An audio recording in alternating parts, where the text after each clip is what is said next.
No battery lasts forever, and that includes the one in your key fob. But fortunately, replacing it is easier than you think. All you need is a small flat blade screwdriver and a new battery. In this case, a CR2450 3-volt.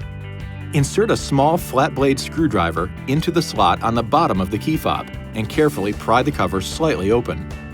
Continue this process around the perimeter of the fob until you can use your fingers to remove the cover completely. Now, use the screwdriver to pry out the old battery. Insert a new battery with the positive pole facing up.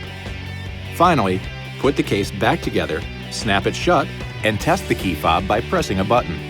If the LED light blinks, you're good to go. This video is not intended to take the place of your owner's manual. For complete details and other important safety information, please see your owner's information.